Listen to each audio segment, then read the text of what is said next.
Jadi sistem kurikulum ini saya coba terapkan di rumah saya untuk nanti saya mau terapkan di sekolah. Mendidik anak kalau bisa umur 12-13 tahun itu berani keluar dari orang tua untuk menjadi mental baja tanpa harus jadi anak nakal. Pak Imam, kalau anak itu bisa beli pakaian dengan uangnya sendiri, dia akan hargai baju itu daripada baju yang Pak Imam sama saya kasih ke anak itu. Pak dan saya beli baju yang harga 500.000 atau 1 juta.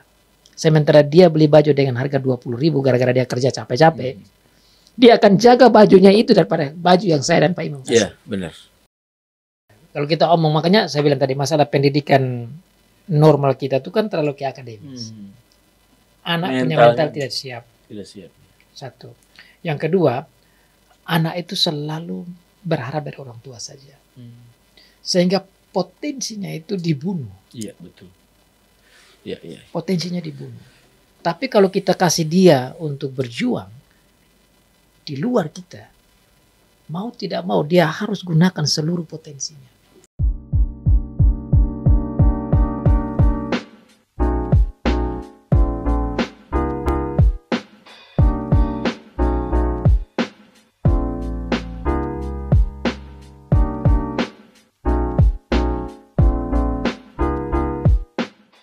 Nah, kenapa ini? Tadi saya sudah bilang, dengan sekolah ini saya udah lebih dari 30.000 anak ada di bawah saya. Kalau saya mau omong ini, kalau istilah Islam, santri-santri saya itu termasuk. Kalau istilah dia, apa namanya? Pondok. Istilah kan, pondok santri. Iya, itu kan pondok-pondok saya. Bahasa muslimnya begitu. Itu santrinya ada 30.000 istilahnya. Iya, jadi kalau saya mau bilang ini anak santri, anak-anak saya semua secara spiritual. Itu pakai nama lembaga yayasan atau apa? Namanya apa? Iya, lembaga namanya Reformasi. Oh, namanya Sekolah Reformasi. Saya ketika aja Sekolah Reformasi keluar di situ. Sekolah Reformasi. Sekolah Reformasi. Jadi SD, berarti yang Reformasi yang di Batu bukan yang? Bukan. Oh, bukan. Bukan. Saya punya ada di NTT, di Palu ada. Nah, sementara di sini TK, SD, SMP, SMA, SMK itu ada banyak. SMK komputer, SMK pertanian, perikanan. Kalau kayak di Katolik kan ada SMK Katolik Santa Ursula, Betul. SMK Katolik Santa Yosef. Kalau nggak Santa. Betul. Iya. Nah, kalau Katolik itu Pak Imam, itu biasanya dibuat oleh ordo. Ordo, iya. Nah, ordonya yang buat. Kalau yang saya buat ini tidak. Ini tidak ada ikatan dengan gereja. Tetapi persekutuan ada pimpinan-pimpinan kampung yang punya hati bersama saya kita jalankan. Jadi ini berarti dalam persekutuan, tapi bisa beda-beda yayasan berarti Om? Nah, yayasannya satu. Yayasan tetap satu. Sama. Jadi saya meminta orang-orang tua sebagai penasihat bersama saya kita jalankan ini. Namanya Yayasan Reformasi. Reformasi itu Pak Imam dan kembali lagi untuk mereformasikan Indonesia. Kayak awalnya pendirian Protestan juga, reform. Ada juga hubungan dengan reform tadi itu. Reform. Jadi reformnya di gereja, reformnya politik. Begitu, Pak Imam. Iya. Jadi tapi itu reformasi artinya pembaruan. Pembaruan. Bagaimana kita membawa pembaruan? Lebih baik lagi. Dan itu terjadi. Berarti di Kupang. Di Kupang. Di mana lagi? Di Soe, di Pariti, di Rote, di Sabu, di Sumba. Sekarang saya lagi mau siap di Flores, kemudian di Sulawesi. Flores mau di mana Om? Flores itu Pak Imam saya lagi arahnya tuh ke Bajawa, tapi saya belum masih observasi. Kalau ada yang di ND? Kalau Pak Imam ingin kita bisa satukan kekuatan, iya. Kemarin satu dari ND itu dari Pak Iskandar punya. Iskandar mana? Iskandar Beru? Iya, kau tahu. Iya, ini baru kemarin ini ada kasih. Dia ada di sini sekarang. Oh, ada dia. Nah, SMK kok Pak Imam tahu gimana? Enggak, kan Om bilang Iskandar, saya tahu kalau toko di kota ini salah satu pasti Iskandar. Tanya aja saya siapa Om. Oh gitu. Ini baru ada mantan sekda ini. Benar. Nah, sudah saya tahu. Iya, ini sekolahnya. Om juga. Oh, masih hubungan keluarga? Enggak, sahabatnya Bapak. Bapak kan dulu kuliah di sini kan satu kuliah sama-sama di Malang barengan sama Om Iskandar. Oh. Saya lahir di Malang Om. Oh gitu. Yang bantu nolong antar saya ya Om Iskandar ini. Nah, Makanya udah. tanya aja dia pasti ingat saya. Dia ada di sini. Nanti kita kabarin, setelah ini kita kontak dia makan-makan dulu. Iya iya, oh iya iya. Iya iya benar-benar. Iya iya. Ini nyambung ini. Nyambung ya. Terus Dari lanjut. sekolahnya itu saya lagi berkolaborasi. Saya ingin supaya anak-anak di situ, kepala sekolahnya udah bicara dengan saya. Saya bilang, Pak Kepala Sekolah, saya siap bantu. Saya siap bantu, kumpul orang tua semua. Kita buat, saya rubah pola-pola pikir. Bagaimana, karena maaf kata Pak Imam, saya diberikan talenta Tuhan untuk membuat kurikulum. Saya buat kurikulum khusus untuk sekolah saya, dan 15 tahun berikut, Pak Menteri datang dengan kurikulum baru yang cocok dengan kurikulum yang saya sudah dapat dari Tuhan 15 tahun, 20 tahun lalu. Nah, kurikulum itu saya ciptakan di reformasi. Sekarang saya buat kurikulum baru lagi yang lain yang saya terapkan di anak-anak saya. Bagaimana itu Pak Imam? Anak-anak harus bisa keluar dari rumah umur 12 tahun. Oh ya? Ya, oh ya, Pak Imam. Anak Pak Imam umur berapa sekarang? Yang sulung? Yang pertama 21, 22. Baru lulus kuliah Om. Oh, sudah lewat 12 tahun. Jadi harusnya keluar jauh Pak Imam. Keluar jauh, luar negeri. Nah, Pak Imam tutup mata berarti susah terapkan kurikulum saya. Victor 12 tahun saya buang dia ke luar negeri.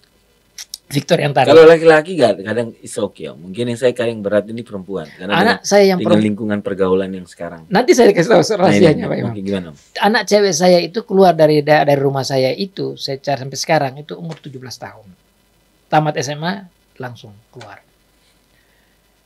Kali yang laki-laki saya mau di bawah itu. Si Berto keluar kemarin dari rumah itu umur 14 tahun. Yang buat perusahaan itu. Ini dia punya perusahaan namanya Quick Clean. Itu keluar. Kemudian ada nama Berto Lens. Kita tulis saya Quick Clean. Kurikulum untuk apa Om? Untuk rumah, untuk anak-anak kita. Untuk Pendidikan. anak-anak Jadi saya pendidikan. sistem pendidikannya Pak Imam. Quick itu pakai K Mas. Quick Clean. Sistem pendidikan di rumah itu Pak Imam. Jadi kita ini sebenarnya sekolah itu ada beberapa cara. Sekolah formal biasa, homeschooling sekolah di rumah, dan sekolah informal yang lain. Yang sekarang lagi ada namanya professional studies atau sekolah untuk profesi itu juga ada. Bukannya itu Mas.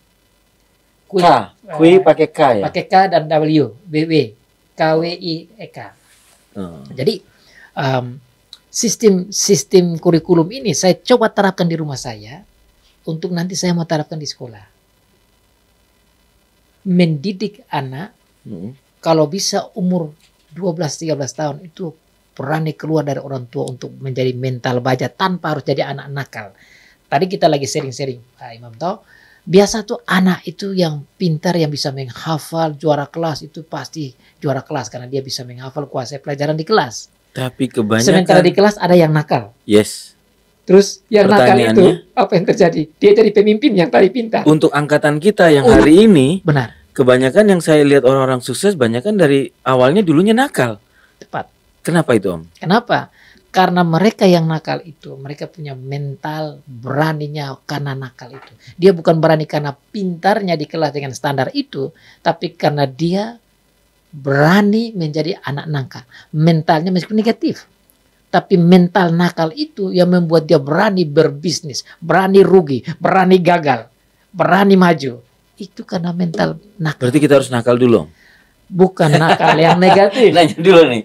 Bukan nakal yang negatif. Maka sistemnya itu artinya dari nakal itu dia mendapatkan punya mental yang berani. Tepat. Pertanyaannya bagaimana cara untuk mendapat mental berani? Apakah harus nakal? Solusi atau ada cara lain? Anak saya umur 12 tahun, saya lempar dia keluar dari rumah saya, harus bisa masak sendiri, setrika sendiri, cari uang sendiri, kos sendiri, hadapi masalah sendiri. Itu mental Pak Imam. Tapi kalau dia salah pergaulan gimana? Ya harus siap, ada investnya, caranya lagi. Nah itu gimana? Jadi invest yang saya buat di anak-anak saya itu, sejak umur waktu di kandungan, di mama punya kandungan itu, kita sudah mulai latih dia. Kasih lagu-lagu yang jangan lagu rocknya, jangan dangdutnya. Nanti dia besar dia cari dangdut. Nah itu ini awal. Mohon maaf, ini bukan berarti kita menjustifikasi lagu ya, tapi lebih ke bicara lagu yang sifatnya ke rohani begitu rohani maksudnya. atau halus, kalam. Jangan yang terlalu keras-keras. Nanti dia cari yang keras karena dia dengar itu. Anak itu masih kecil saja udah dengar di perut kandungan ibu. Jadi saya dan ibu itu kasih lagu-lagu yang kalam itu. Jangan lagu yang mengarah pada itu. Kalam, klasik musik, nah itu. Lagu rohani. Karena itu pengaruh secara lagu dengan apa itu bass itu dia punya musik itu mempengaruhi hormon dan jantungnya sebenarnya tanpa kita sadar. Nah, oleh karena itu secara awal begitu. Itu yang pertama. Yang kedua dia mulai lahir. Kita sudah invest pendidikan itu. Makanannya bagaimana, pola tidurnya, pola istirahatnya, susunya. Kemudian dia sudah mengerti, kita mulai bicara terus. Nah itu bukan invest sudah besar, dari kecil. Sampai dia umur sekian. Nah jadi waktu yang tadi Pak Imam tanya ke saya itu penting. Untuk zaman sekarang, yang zaman penuh dengan teknologi yang meraup semua waktu kita dari waktu keluarga ini. Maka bapak dan mama, ayah, ibu harus spending waktu, buang waktu sebanyak-banyaknya dengan anak. Sebanyaknya dengan anak. Dan menjelaskan kepada mereka semua yang dia perlu. Saya Pak Imam sampai sekarang mereka ini sudah maaf kata anggaplah sudah berhasil menurut dalam standar saya untuk usia segini. Yang mana sudah bisa hasilkan puluhan sampai ratusan juta. Tapi mereka harus belajar ke saya Pak Imam. Ke mamanya. Sampai sekarang sudah nikah pun saya masih siapkan wadah kuliah rumah khusus. Tadi pagi saya masih sebelum datang, saya hampir lupa datang ke sini itu Pak Imam. Karena saya masih training anak saya yang buka perusahaan itu. Wow. Diskusi bisnis. Selalu membuka ruang-ruang diskusi. Saya kasih pelajaran tuh ada 3-4 pelajaran penting. Yang pertama teologi, yaitu ilmu mengenal dan mengasihi Tuhan. Yang kedua ilmu psikologi, yaitu mengenal diri dan mengenal orang lain. Yang ketiga ilmu sosiologi, yaitu cara bergaul. Dan yang terakhir ilmu berbisnis. Tambahan lagi ilmu tentang keluarga. Mereka tuh terbuka sekali dengan saya. Calon dia tuh bagaimana. Bagaimana bergaul dengan anak gadis. Supaya menghormati anak gadis itu. Tadi Pak Imam kita bicara. Di barat itu. Kalau kita di Indonesia ini. Narkotika itu dilarang. Di Kanada atau Amerika atau di mana-mana. Narkotika itu boleh bebas. Pakai aja. Ganja apa semua boleh. Diberikan kebebasan itu. Mau rokok, mabuk, apa semua boleh. Yang penting kamu jangan susahkan diri dan orang lain. Dan ada aturannya. Kalau mabuk jangan bawa mobil. Kalau ditangkap ya kena. Nah, tapi bebas. Nah bagaimana ini anggaplah api. Anak-anak kita ini yang ada di luar ini bisa selamat dari api itu. Caranya tidak lain. Kita invest dari sekarang untuk takut Tuhan, hormati Tuhan. Dan menghormati orang lain dan dirinya. Tiga aja Pak Imam. Wow. Benar ya Om tinggalkan di luar negeri yang semuanya serba bebas. Bebas. Dan ini usia-usia yang parah, artinya berat bukan gampang. Usia teenagers, usia belasan tahun itu usia yang paling berbahaya Pak Imam. Berbahaya sekali. Pak Imam lihat aja, kita juga tahu itu di sekolah. Saya merasakan sebagai orang tua nih Om. Makanya saya ketar-ketir juga tuh Om. Makanya saya sering ini Pak Imam, karena saya juga punya anak yang teenager, jadi saya paham itu. Usia 12 sampai usia 21 sekitar itu, namanya teenagers itu. Itu usia yang pancaroba yang sangat-sangat sensitif bahaya. Kenapa? Mereka ingin coba sini sana. Itu namanya usia puber kita bilang. Usia di mana mereka pikir mereka tahu semua. Mereka suka melawan. Karena mereka mau mencari identitas dirinya. Jadi kalau kita tidak kuat, mereka bisa jatuh. Mereka bisa jadi korban atau mengorbankan orang lain. Nah, tapi karena kami sudah siap di bawah 12 tahun itu. Dan terus dengan percakapan, maka mereka survive di dalam api cobaan, tantangan tadi. Berarti proses pendidikan mental yang tadi Om bilang itu adalah bukan proses yang sifatnya insidental atau just a moment menurut saya bahasa saya, tapi proses yang berkesinambungan. Kalau tadi bahasanya Om adalah investasi yang Om lakukan dari sebelum umur 12 tahun, dari sejak dia sebelum lahir, kemudian dia lahir, kemudian proses itulah yang ada ya istilahnya proses kontinuitas ya. Tepat. Baik di formal, informal itu kemudian ada integritas juga, ada saling keterkaitan. Ibaratnya begini Pak Imam. Kita ini mau tanam pohon Pak Imam. Sebelum pohon jadi itu kan bibit. Bibitnya. Bibit itu tidak bisa kita enakin. Kita harus lihat juga benar, bibit itu. Benar. Setelah bibit kita tanam. Prosesnya gimana? Tidak mungkin dia jadi hasil buah langsung. Iya, ini butuh waktu, kesabaran, dan kita kasih air. Airnya itu pengajaran. Benar. Sampai dia besar sudah ada buah pun masuk kasih air juga. Betul. Nah, proses tumbuhan saja begitu. Betul. Binatang apalagi sama juga. Manusia. Ya. Apalagi manusia. Tapi problemnya Pak Iman, kita ini mengerti kalau buah-buahan begitu, tapi maaf kata, kita nggak tahu buat ke anak-anak kita. Iya. Kan kita sibuk Pak. Iya. Kita sebagai suami sibuk, kita punya istri juga sibuk. Terus anak-anak itu kemana? Anak-anak larinya ke sekarang ini, maaf kata itu ke TikTok. Iya. Larinya ke orang tuanya mereka TikTok ya berarti. Iya. Nah akibatnya tadi terjadi problematik dalam mereka punya jiwa. Jadinya overthinking, bingung, khawatir. Jadi sebenarnya teknologi yang Tuhan izinkan terjadi ini bagus untuk kita, justru bisa menjadi bahaya kembali. Dua mata pisau. Nah itu yang saya bilang tadi Pak Imam. Pak Imam saya tidak tahu dua mata pisau Pak punya omong. Tapi kalau saya itu lihat ada 2M. 2M, ya. 1M itu minister, melayani. Oke. Tapi 1M yang lain itu monster. Oh, oke. Teknologi bisa menolong, tapi teknologi juga bisa jadi menjadi monster. Nah ini kita harus sadari. Tergantung bagaimana didikan awal. Benar. Orang tua berparuh peran juga. Benar. Dan kita harus selalu diskusi dengan mereka. Bagaimana mereka menghadapi pornografi. Bagaimana mereka mengatur uang. Bagaimana mereka menghadapi teman-teman setiap hari. Bagaimana mereka mengatur waktunya. Ini perlu kita diskusikan. Tapi saya sampaikan kepada mereka di dalam kehidupan itu salah satu ilmu yang saya sampaikan ke mereka, yaitu kemampuan mengambil keputusan. Yang mana di sekolah Indonesia tidak diajarkan. Soft skill. Yeah. Mengambil keputusan itu saya katakan kepada mereka, pertama harus tepat. Yeah. Yang kedua harus cepat. Yeah. Yang ketiga itu harus bertanggung jawab. Nah ini penting jawab, karena kadang-kadang kita ini keputusannya itu orang lain yang putuskan. Orang tua yang putuskan. Iya.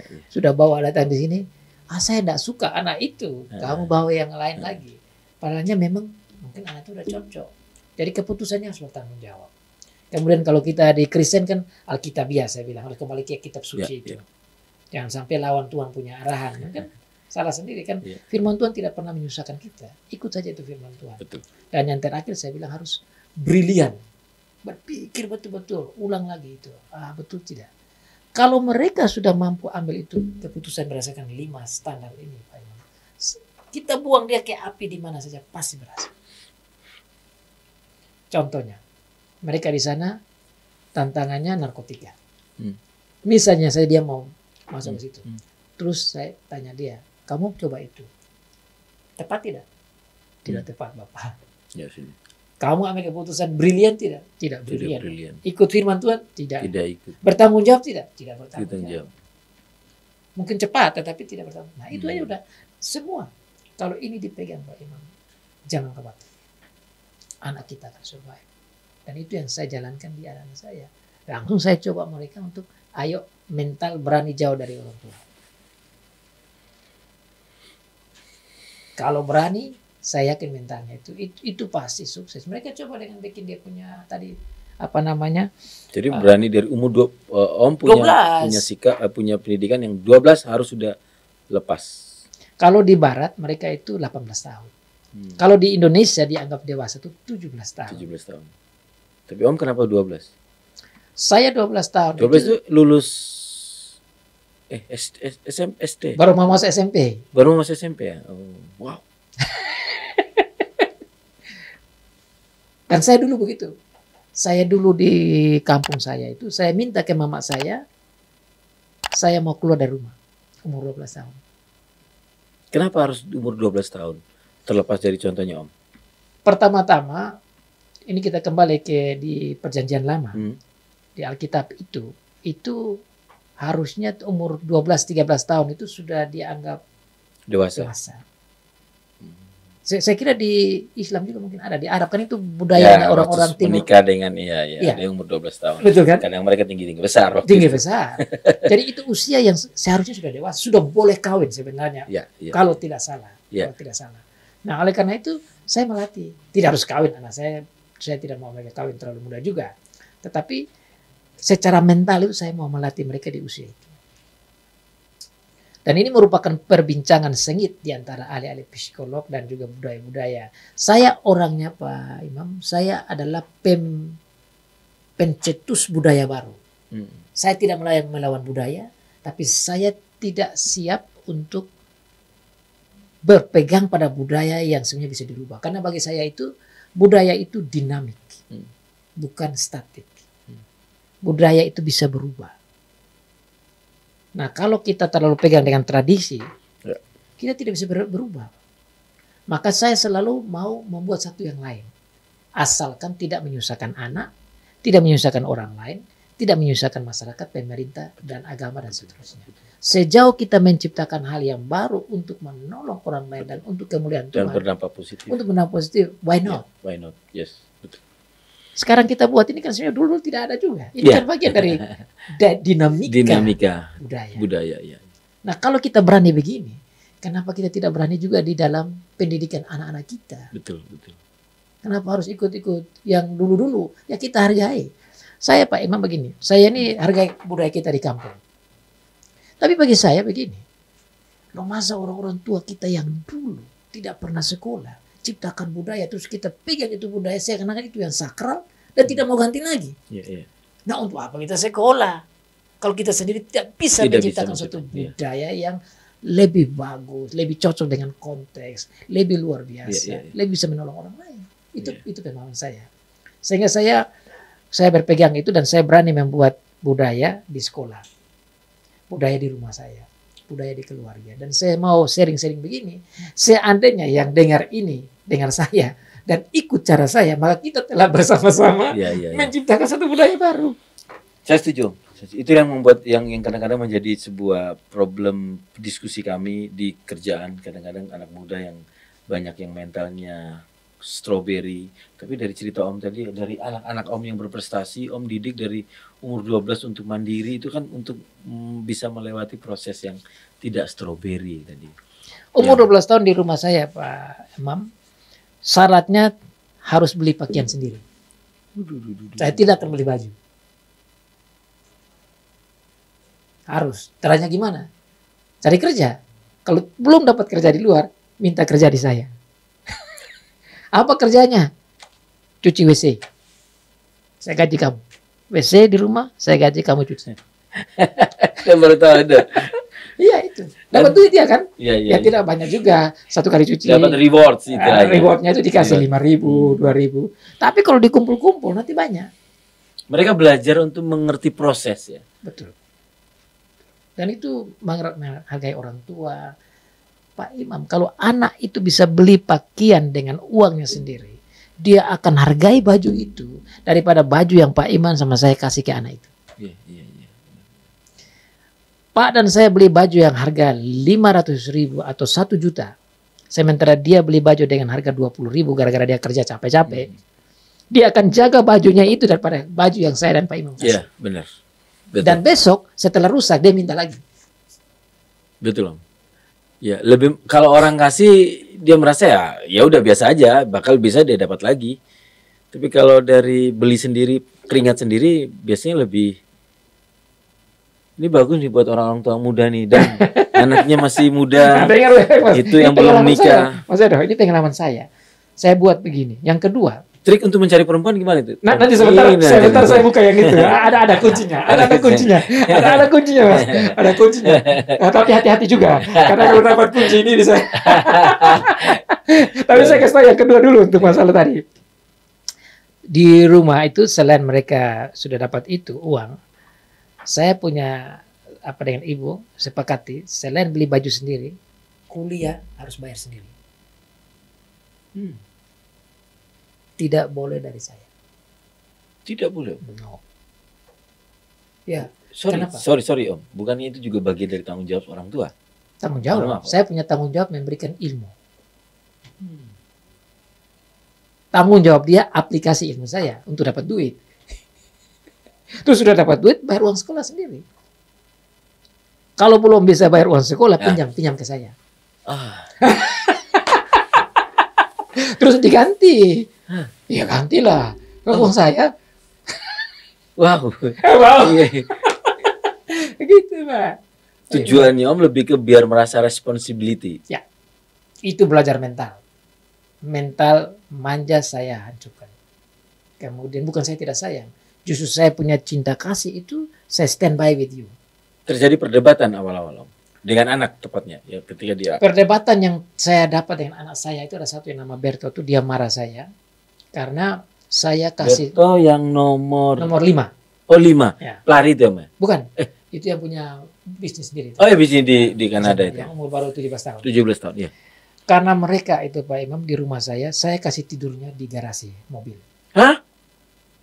Selama mereka dengan saya tidur di garasi mobil. Sekarang mereka sudah besar, saya bikin rumah lebih baik. Tapi dulu saya kontrak rumah. Selama saya di Jawa, baru saya punya rumah. Tapi sebelum itu saya kontrak rumah. Oh, iya. Dan dalam kontrak itu Mas Imam tahu rumah-rumah ini pas-pas saja. Iya. Paling 3 kamar, anak saya banyak. Iya. Makanya garasi adalah tempat tidurnya anak laki-laki. Anak perempuan di dalam. Iya. Laki-laki tidur di garasi. Dan anak saya itu marah. Dia marah sekali. Tatkala saya kirim dia ke luar negeri. Dia marah kenapa kami teman-teman dia punya teman kan high class. High class ya. Karena sekolah di sini yang datang dengan mobil dan dia merasa dia miskin sekali. Iya. Tidur di garasi lagi. Dia marah. Di garasi tapi ada tempat tidur kan Om? Ada, tapi kan tidur di garasi. Anak-anak kecil muda. Kalau saya zaman dulu di garasi tambah senang Om, dikasih langsung spilok. Foto band rock. Oh iya, itu juga bagus ya, ada cara positif. Tapi bagi dia merasa wibawanya itu jatuh. Karena teman-temannya itu ada yang punya rumah bisa main sepak bola di rumahnya. Swimming pool di dalam rumah. Iya. Jadi kawannya datang ke rumah saya kan dia malu gitu. Iya. Ya dia marah. Terakhir setelah dia marah, dia ke luar negeri, terus dia bilang ke saya, "Bapak saya marah Bapak. Tapi ternyata saya salah." Setelah di sana. Dia bilang dia salah, dia menyesal, dia marah. Ternyata Bapak jenius dalam mendidik saya. Justru saya di garasi ini membuat saya harus punya rumah lebih hebat dari Bapak. Dan saya kerja keras, saya akan buat rumah lebih hebat dari Bapak. Saya akan mengalahkan Bapak.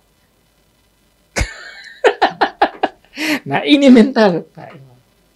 Seandainya saya kasih anak saya itu dengan mobil, dengan ini, itu, rumah bagus, mental dia akan drop down. Sense of krisisnya kurang. Benar. Jadi ilmu membuat anak susah itu Pak Imam bukan artinya kita tidak bertanggung jawab. Bukan berarti kita tidak sayang anak. Ini kata-katanya. Tuh, ini kata-katanya. Dengan kita tidak membeli, bukan berarti kita tidak bertanggung jawab sebagai orang tua untuk tidak bisa memberi. Bukan. Tapi itu bagian dari itu pendidik dia, memahami pendidikan mental, Pak. Pendidikan mental tadi itu. Sense of krisisnya tadi. Jadi kalau ada orang tua yang tiap hari bolak-balik ngasih, nggak usah ngasih itu nggak bagus juga kan Om? Itu mental anak susah Pak Imam. Karena dia punya mental itu bergantung. Berharap, oh ada bapak saya, oh ada ibu saya. Bayangkan kalau kita sudah tidak ada lagi. Dia akan susah sekali. Dia punya fighting spiritnya kurang. Ya saya pernah dengar Om, ya terakhir yang anaknya, kalau nggak salah nih anaknya yang punya Trans TV apa sih? Ya Pak siapa? Trans TV. Iya. Trans Corporation ini. Iya. Apa? Siapa Pak Trans TV TV7 siapa Pak Khairul Tanjung. Iya. Kan anaknya kan si yang staf ahli ini si siapa ini yang baru nikah. Itu memang sebelumnya ya ini anak pertama yang kalau nggak salah ini si cewek ini tidak menduduki perusahaan, malah mendirikan usaha-usaha sendiri yang voluntary dan seterusnya, berjuang sendiri. Harus kebanyakan orang yang hebat-hebat didik anaknya juga keras-keras ya. Harus begitu. Kalau kita omong, makanya saya bilang tadi masalah pendidikan normal kita tuh kan terlalu ke akademis. Anak punya mental tidak siap. Tidak siap. Satu. Yang kedua, anak itu selalu berharap dari orang tua saja. Sehingga potensinya itu dibunuh. Iya, betul. Iya, iya. Potensinya dibunuh. Tapi kalau kita kasih dia untuk berjuang di luar kita, mau tidak mau dia harus gunakan seluruh potensinya. Ya, banyak orang pinter yang saya lihat di angkatan saya, mungkin di Om juga. Tapi secara soft skill-nya itu kurang. Makanya banyak orang-orang yang jadi bos, jadi pemimpin perusahaan, jadi pemimpin di mana-mana. Ya banyak-banyak basically background-nya orang nakal dari itu Om ya. Karena yang dipositif itu adalah mental berani itu Om. Betul. Makanya tadi Pak Imam tanya tentang kalau bukan dengan cara nakal, berarti bukan. cara bagaimana yang tadi Om tadi jelaskan tadi barusan. Jadi kalau kita omong nakal, sebenarnya ini sepertinya nakal, melawan budaya gitu. Melawan budaya, iya. Budaya manja maksudnya. Iya. Budaya mengasihi anak terlalu banyak. Iya. Sepertinya kita melawan itu, tapi justru kita menciptakan satu yang berbeda. Saya pernah lihat bukan pernah tapi sering terjadi itu anak-anak yang orang tua sudah berhasil itu, kebanyakan anak-anaknya itu drop. Selain dia drop, dia juga justru menyusahkan banyak orang dan sudah terjadi banyak berita begitu. Akibat anak tidak bisa lagi gunakan potensi dengan baik, justru menyusahkan orang dan terjadi kesombongan. Jadi apa ya dia sombong karena bapaknya. Humanity-nya tidak ada. Humanity tidak ada. Mas Menteri kita mengajarkan bahwa bos yang baik adalah kalau dia setidaknya pernah menjadi anak buah, lebih cenderung humanity-nya. Tapi kalau bos yang belum pernah jadi anak buah, ya bos tapi humanity-nya akan kurang. Tidak paham karena dia tidak ngerti susah senangnya di level bawah. Level bawahnya. Betul. Jadi kebijakan yang sifatnya human itu kurang. Betul. Ya. Itu yang saya anggap itu kurikulum rumah saya. Gitu. Wah, ini inspirasi nih Om, inspirasi buat kami nih Om. Apa yang muda. Yang ada pertanyaan nomor 2 Om belum jawab. Bagaimana meraih? Kalau tadi kan kurang lebih sudah banyak tentang ini. Ini parenting sebenarnya nih. Oke. Tapi yang ini nih. Yang ini masih bujang ya, masih bujang nih Om. Siapa namanya Mas lagi? Edo nih Om. Mas Edo tadi ya, Mas yang di sana? Dandi. Mas Dandi sudah berkeluarga ya? Sudah. Tadi pokok keluarga sudah selesai. Kita berhutang kepada Mas Edo yang masih bujang. So, what are the tips or advice for the young people to get jomblo, to get apa ya? To get woman. Yeah. Jadi itu ada ilmunya Mas Edo. Ada ilmu untuk bagaimana bisa mendapat pasangan yang tepat. Yang pertama, pasangan yang tepat itu bukan di luarnya, tapi di dalam. Inner beauty. Okay. Inner beauty is the most important. Nah, kalau sudah dapat inner beauty, tentu outer beauty juga penting. Dalam arti daya tarik lahiriah juga mempengaruhi kita. Nah, sekarang kalau kita sudah suka yang itu, inner beauty-nya bagus, outernya juga bagus, I love this person, saya jatuh cinta. Gimana supaya dia juga bisa suka? Saya sebelum arah ke sana, Pak Edo, Mas Edo, menurut saya ada dia punya strategi.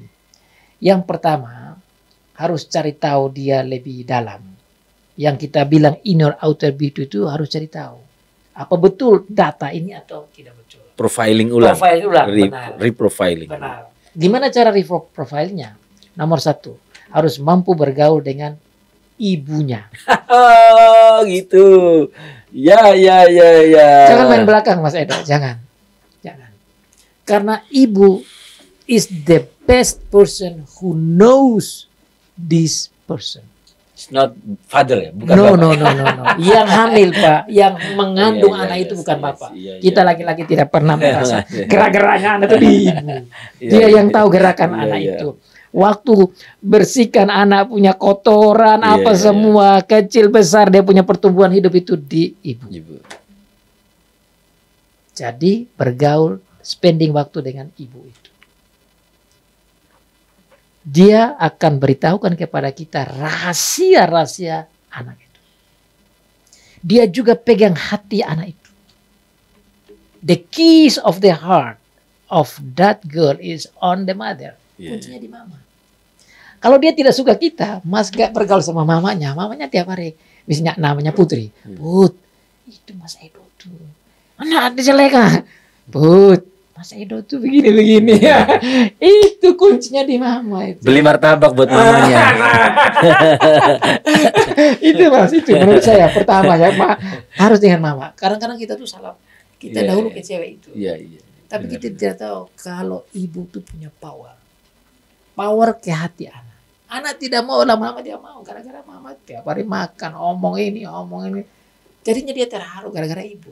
Tidak perlu kita rayu-rayu gombal ke sana. Tidak perlu. Tapi kita berbaik kepada ibu. Satu. Yang kedua, jangan lupa dekati teman akrabnya. Seluruh rahasia dia itu ada di teman akrab itu. Oh, hati-hati Om. Anak zaman sekarang Om. Kadang Om, teman makan teman Om. Ya tergantung Mas Edonya tuh. Mas Edo dia tiba-tiba deketin temannya, malah dia suka sama temannya. tergantung dia ini kan tips ya Mas. Iya. Jadi kalau dia mau ambil yang itu ya. Jadi itu hanya tips dulu. Buy one get one. Oke, kalau itu sudah dapat teman untuk tahu, untuk reprofiling, untuk lihat filenya kembali ya. Yang kedua, yang ketiga tentu bapaknya. Bapaknya perlu kita dekati juga. Tapi ke bapak tuh gampang. Biasanya orang takut bapak. Iya, betul. Kalau sudah pegang ibu pemegang kunci hati bapak. Iya. Ibu pemegang kunci hati anak. Saya ngerasain. Pintar dekat mamanya dulu. Kalau saya ngapa-ngapain, udah 8. Sampai nanti kalau sudah setuju, bapak kalau tidak setuju pun, kalau mama sudah setuju. Oh, itu kan kalah kita. Kalah terus. Saya ngerasain. Itu kunci di situ Mas. Menurut saya. Iya. Jadi mama dulu, kemudian mama atau ibu ini dia juga pegang kunci rumah. Selain kunci hati-hati anak dan bapak. Kunci rumah benar. Kunci rumah, kunci perbendaharaan. Letterlock. Iya. Nanti kalau mau bikin pesta pun, kalau mama sudah bilang bikin pesta 200 juta. Nah, itu kuncinya di situ menurut saya. Benar. Nah, baru kita bercakap dengan dia secara baik. Tapi kita bercakap dengan dia lebih gampang karena ibu udah buka rahasianya itu. Oh, Mas Edo, anak saya tuh maunya begini. Ya sudah, oh begini caranya. Anak saya suka warna ini, suka baju ini. Ibu menurut saya. Gitu loh, Do. Sudah belum? Lakukan. Baru mau laku.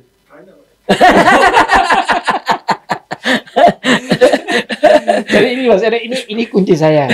Saya dulu di luar begitu. Saya bergaul dengan ibu dari istri saya. Dari situ saya tahu banyak, dan setelah mungkin bapak atau kakak adiknya tidak setuju, karena ibu setuju udah gampang. Ini saya omong bukan teori. Tetapi yang paling utama Mas, kekuatan perubahan hati itu di Tuhan. Amin.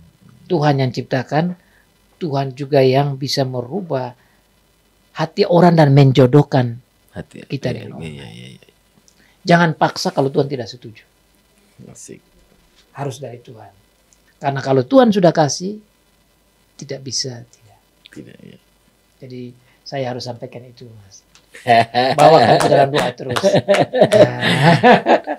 Bawa terus dalam doa. Dikala engkau mengetuk, akan kubukakan. Betul. Kalau kita sudah ketuk, dan kalau kan dia ciptakan kita semua. Iya. Mas, saya, semua perempuan di dunia ini Tuhan yang ciptakan. Dia ciptakan itu, dan dia juga yang menjodohkan kita. Ya. Saya dulu, Pak Imam, waktu di luar ini kan saya sudah selesai. Saya mau pulang kampung dengan uang, tidak ada dana terus ke sana. Tapi saya kan butuh seorang pasangan. Saya bilang ke Tuhan, kalau mungkin di Al-Quran juga ada ya, itu yang Adam dan Hawa atau Siti Hawa ya dia bilang istilahnya. Dalam ceritanya itu Tuhan yang bawa ke Adam si Hawa itu. Hawa itu. Kalau kita percaya itu, berarti kita sama ya. Benar. Kita percaya itu. Harusnya kita yang Adam ini tidak perlu pusing-pusing. Berdoanya Tuhan bawa ke saya Hawa itu. Dari tulang rusuk ya. Iya, tulang rusuk itu biar Tuhan yang bawa tulang rusuk ke kita.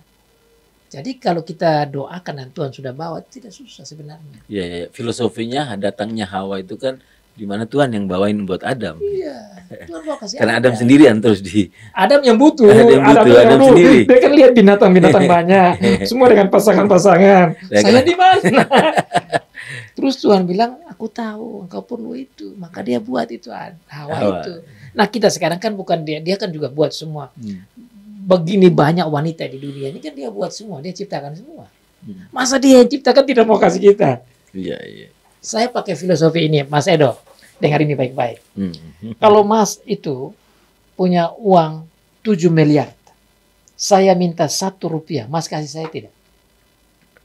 Kalau Mas punya uang banyak 7 miliar rupiah, saya minta 1 saja, atau taruhlah 5 rupiah, atau 100 rupiah, atau 1000 rupiah. Mas mau kasih saya tidak? Kasih. Bisa kasih lebih juga. Nah sekarang Mas, di dunia ini ada 7 miliar manusia yang Tuhan ciptakan. Di antara 7 miliar itu ada sekitar 4 miliar itu perempuan. Mas minta ke Tuhan sekian miliar, ya kasih enggak? Mas manusia aja kasih, apalagi Tuhan. Itu kuncinya di situ tuh. Analoginya di situ. Bahwa Tuhan itu mau kasih kita. Hanya kita itu ragu-ragu begitu. Waduh, ini dapat tidak. Masa Tuhan yang ciptakan miliar manusia ini, kita minta dari dia mau kasih, kita manusia aja mau kasih. Itu menurut saya untuk jawaban ke Mas Edo. Siap. Siapa saja yang masih muda. Dan ini akan menjadi pegangan buat Edo. Baik Om. Oke. Jadi ini kita bicara di next masalah pendidikannya Om, sekolahnya Om. Tapi tadi poin kita sudah dapat sih bahwa ini bagus nih buat parenting, buat orang tua. Mendidik mental, yang kurang di kita adalah pendidikan mental. Pendidikan akademik oke lah, semua sudah sekarang banyak les, banyak media sosial yang bisa kita ketahui. Tapi pendidikan mental ini masih kurang, dan yang berperan penting adalah orang tua. Yang tadi bahasanya Om adalah investasi dari awal, dari sejak sebelum dia melahir, masih kandungan. Terima kasih sekali Om. Sama-sama. Terima sekali lagi, sukses, berkat selalu buat Om dan keluarga. Thank you. Next, saya ingin mengundang Om dengan mungkin ibu atau yang kita bicara tentang pendidikan, pure pendidikan. Sure. Dan yang pasti sekolah-sekolah Om terus sukses, terus jaya. Universitas kan sudah ada Om ya. Sudah. Universitas, SD, SMP, SMK, SMA. Semoga jaya selalu, sukses selalu buat Om dan lembaga yayasannya dan keluarga tentunya. Thank you juga Pak Imam untuk mengundang saya ke tempat ini, dan semua yang dengar ini saya berharap membawa berkah. Amin. Kekuatan. Kalau ada yang salah dibuang saja, kurang enak, kurang cocok. Benar semua, tapi Om. Kalau ada yang benar, semoga itu jadi berkat. Amin. Membangun Pak Imam. Jadi saya sangat senang dan next pertemuan kita juga bicara masalah sesepuh Om. Siap. Saya anytime. Anak muda anak timur. Benar. Tujuan kita itu untuk membangun, dan pas waktu yang bagus kita duduk lagi, kita sharing-sharing. Iya, penting Om. Kita bangun yang lain. Siap. Ya. Terima kasih banyak. Sekali lagi Om, terima kasih. Thank you buat teman-teman Victorian. Sukses dan salam sehat buat teman-teman Victorian. Thank you all. God bless. Ya, bye-bye. Shalom Om. Shalom.